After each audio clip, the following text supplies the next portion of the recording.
तुम अकेले कभी नहीं, मैं हर क्षण इन विभिन्न रूपों में तुम्हारे साथ था।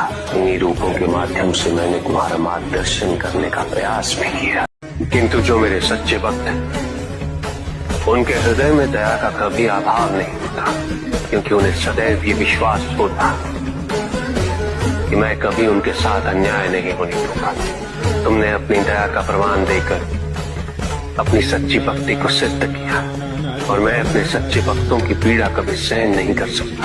जो तुम्हारा है वो तुम्हें प्राप्त होकर ही रहेगा, और जो तुम्हारा नहीं उसके लिए कोई भी प्रयत्न पर्याप्त नहीं। यदि तुम्हें मुझ पर पूर्ण विश्वास है तो संकट पड़ने पर मेरा नाम लेकर हर संभव प्रयास करने का सामर्थ्य अवश्य पाओगे। मृत्यु चाहते हो, मुक्ति चाहते,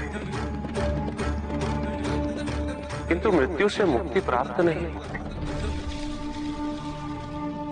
ना ही मृत्यु जीवन का अंत होती। सृष्टि ही जीवन, प्रकाश ही जीवन। और यदि जब हम नेत्र खोले और हमें प्रकाश की अनुभूति ना हो, तो इसका यह अर्थ नहीं कि प्रकाश कहीं नहीं। प्रकाश है।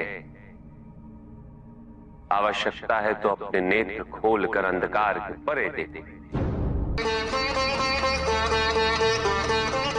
यदि इस संसार में उन्नति तभी संभव है जब इस संसार में समानता हो, बराबरी। कोई सर्वशक्तिशाली ही नहीं रहेगा तो कोई निर्बल नहीं होगा। यदि कोई बड़ा नहीं होगा तो कोई छोटा ही नहीं रह पाएगा। शक्ति के इस असंतुलन को संतुलित रखना अनिवार्य है, क्योंकि ईर्ष्यापूर्ण प्रवृत्ति व्यक्तिगत होती है। वो केवल अपने स्वार्थ, अपने उद्धार तक ही सीमित रहती है। ईर्ष्या ही वो विष है जो व्यक्ति के हृदय में ना हारने की महत्वाकांक्षा को जन्म देती।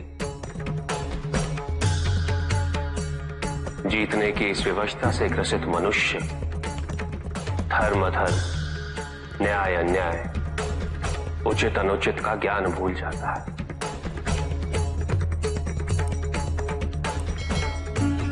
संवेदना, करुणा भूल जाता है। उसे स्मरण रहता है तो केवल जीतना।